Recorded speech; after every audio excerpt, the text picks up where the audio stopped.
Quel statut choisir quand on devient digital nomade? C'est une question que l'on se pose forcément lorsque l'on réfléchit à ce nouveau projet de vie. De nombreuses personnes pensent ou bien veulent faire croire, parce que c'est un terme à la mode sur les réseaux sociaux, qu'être digital nomade, c'est un métier. Pas du tout.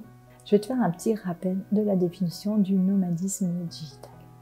Le nomadisme digital, d'abord, c'est un style de vie. Devenir digital nomade, c'est la combinaison de deux choses. La première, avoir une activité qui se fait à distance par Internet avec un ordinateur, une tablette, voire un smartphone. La seconde, c'est une itinérance qui est choisie et modulable selon ses envies. Et donc, pour adhérer à ce mode de vie, il n'y a pas 36 solutions. Tu dois avoir une activité que tu peux exercer de n'importe où dans le monde afin d'être totalement libre géographiquement. Dans le premier chapitre de cette formation 100% gratuite pour devenir digital nomade intitulé Projet de vie nomade digital, comment s'y préparer, je t'avais posé les questions suivantes. La première, tu as déjà une activité en ligne, tu es freelance, entrepreneur, rentier. La seconde, ton travail actuel peut se transformer pour se faire à distance. La troisième question, c'était ton activité ne peut pas se faire par Internet. La quatrième, tu veux quitter ton travail actuel et devenir freelance entrepreneur. Et la cinquième, tu es sans revenu professionnel, en recherche d'emploi ou bien retraité. Dans cette nouvelle vidéo, je vais répondre à ces questions-là en t'expliquant les deux cas de figure qui existent et qui peuvent te correspondre. Puis, nous verrons ensemble quel statut d'entreprise choisir quand on est nomade digital.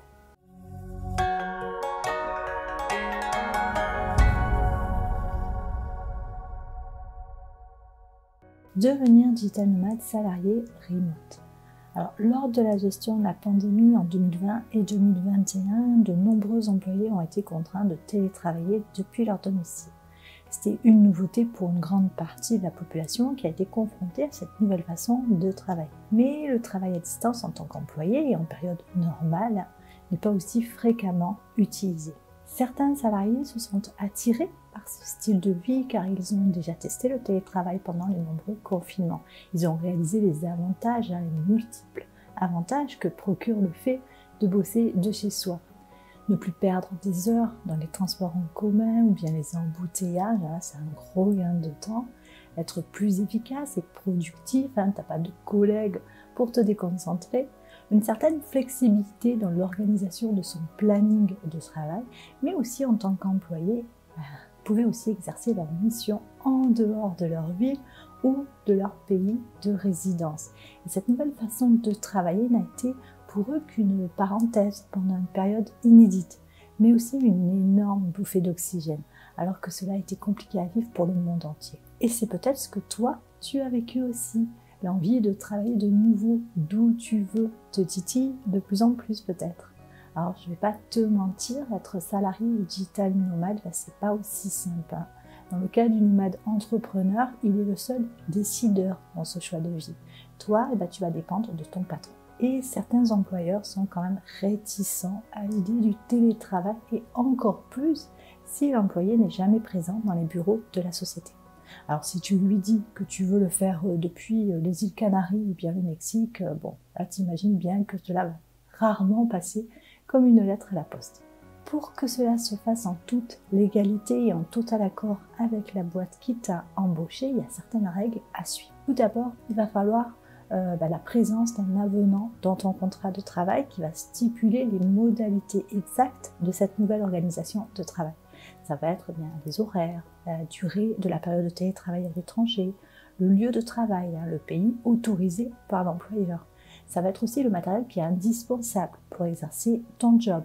Ça va être des outils de communication pour rester en contact avec ton employeur et tes collègues de bureau, une connexion Internet stable et privée forcément. Car même si tu n'es plus présent physiquement dans l'entreprise, tu es en tant qu'employé sous la subordination juridique de ton employeur.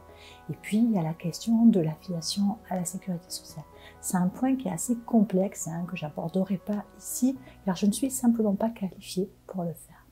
Alors, comme tu l'auras certainement compris, cette situation elle nécessite une entrevue avec ton employeur et avec son service juridique, afin de vraiment définir les clauses à ajouter à ton contrat de travail actuel. N'ayant n'ayant plus de bureau fixe au sein de l'entreprise qui t'emploie, tu peux exercer depuis ton logement, un café ou bien un espace de travail partagé. Mais il faut bien le reconnaître, les employeurs qui acceptent cette forme de travail à distance depuis un autre pays sont quand même assez rares. Bien sûr, rien ne t'empêche de tenter l'expérience. L'autre solution à t'apporter est de postuler à un poste de salarié remote. Alors c'est vrai, ton employeur actuel n'est peut-être pas super emballé à l'idée de te savoir à l'autre bout du pays, voire du monde, pour exercer les tâches qui t'incombent, mais il existe des entreprises qui n'ont aucun a priori vis-à-vis de cette façon de travailler. Alors bien au contraire même, certaines entreprises n'emploient que des salariés à distance. Et il existe des sites sur lesquels tu peux postuler à des offres d'emploi de ce genre, bien sûr. Devenir entrepreneur nomade. Une grande partie des personnes qui ont choisi le mode de vie digital nomade ont déjà un statut d'indépendant lorsqu'ils deviennent nomades digitaux. Alors, il peut s'agir de salariés qui se sont reconvertis dans un métier du web. Ça va être aussi des retraités qui veulent augmenter leurs revenus pour vivre une meilleure vie en suivant le soleil. Ou bien des personnes sans emploi depuis trop d'années et à qui on ne propose aucun travail intéressant. Le seul moyen, ça a été de créer leur propre emploi. L'entrepreneuriat est généralement la meilleure option pour devenir des nomades numériques. Par exemple, avec Patrice, nous sommes entrepreneurs sur le web depuis 2005. Lorsque nous avons fait le choix de changer de mode de vie pour voyager à plein temps, nous avions déjà un business, c'était une boutique en ligne. Nous sommes bien organisés pour pouvoir la gérer tout en nous déplaçant tout d'abord à travers l'Europe. Cela n'était pas simple, mais nous y sommes quand même parvenus et cela a duré pendant 4 ans. Puis après, notre entreprise a été clôturée et nous sommes partis sur une nouvelle activité. Il est clairement plus simple de faire la transition de sédentaire à nomade, donc lorsque tu as déjà une affaire qui tourne, que tu génères déjà assez d'argent pour pouvoir vivre à l'étranger. C'est pour cette raison et en toute connaissance de cause que je te déconseille de partir puis de lancer ton entreprise. Quand on démarre une entreprise, il faut y consacrer beaucoup d'heures, beaucoup d'énergie. Tu dois être concentré sur la création et la rentabilité de ton entreprise à 200%. Ce qui veut dire que tu ne peux pas avoir ton attention détournée par des invitations à sortir pour faire la fête. Tu ne peux pas passer tes journées à visiter un lieu ou à te prélasser sur la plage ou au bord de la piscine, un verre de cocktail à la main. C'est compliqué quand on doit faire décoller son activité. En tant qu'entrepreneur nomade, il va falloir faire des choix. Soit tu bosses sur ton projet d'entreprise, soit tu profites. Mais les deux à la fois vont être très compliqués sans une énorme dose de discipline. Voilà pourquoi, avant le départ, il vaut souvent mieux conserver son emploi actuel et en parallèle, te former, si cela est nécessaire, et créer une nouvelle activité qui apporte la liberté dont tu rêves tant. Cette création d'entreprise, elle doit être bien réfléchie. Alors je le répète sans arrêt, il faut aimer ce que l'on fait. C'est toi seul qui décides de ton activité. Alors fais en sorte de choisir un domaine qui te correspond et dans lequel tu vas vraiment t'épanouir. Tu seras dans de meilleures conditions pour apprécier cette vie que je qualifierais de rêve. Quel statut pour un digital nomade? Il existe plusieurs formes d'entreprises, SAS, SARL, SASU, EURL, EI, et encore, ceci n'est que pour la France. Du coup, c'est compliqué de te diriger vers le statut idéal pour ton activité et je ne suis pas habilitée à te donner des conseils personnalisés pour ça. Par contre, pour un solopreneur français, le statut juridique le plus approprié et le plus simple est celui de la micro-entreprise. C'est souvent par celui-ci que l'on démarre sa vie d'entrepreneur. Pourquoi ?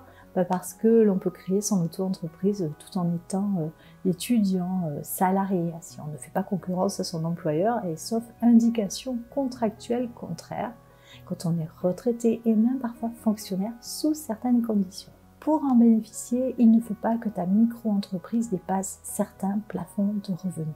Dans le cas d'activités libérales ou de prestations de services, alors au moment où je tourne cette vidéo, le plafond est à 77 700 €.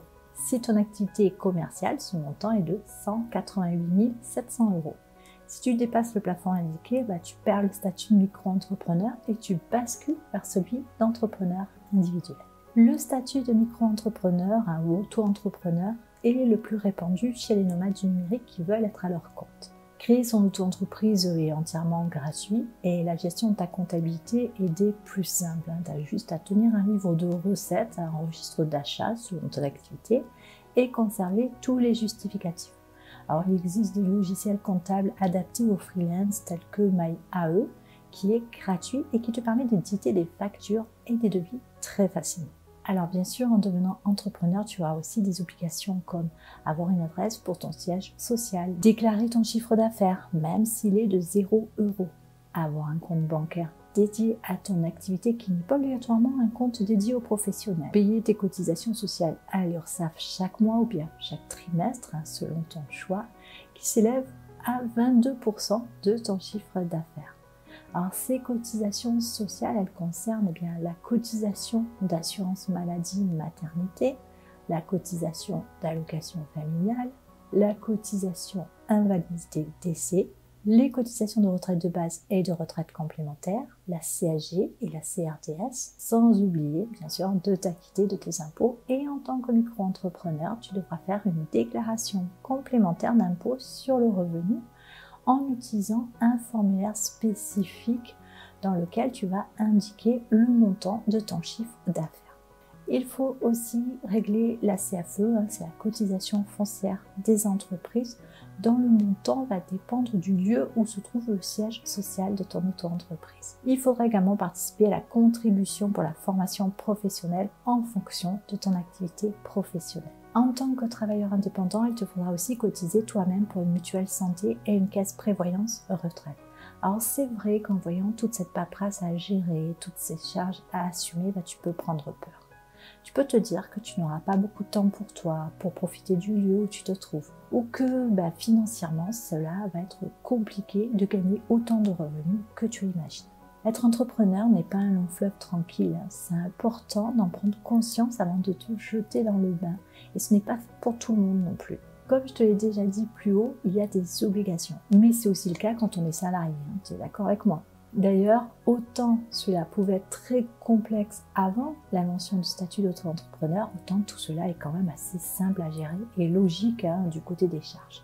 Donc dis-toi qu'avant, tu payais des charges sociales même si tu ne faisais aucun chiffre d'affaires. L'avantage d'être indépendant, c'est que c'est toi qui décides de la direction que tu veux faire prendre à ton business. Et même si tu as des contraintes au départ, les possibilités d'évolution, elles vont dépendre que de toi. Tu n'as pas besoin de demander l'accord à quelqu'un pour augmenter ton salaire de 2%. C'est toi qui décides.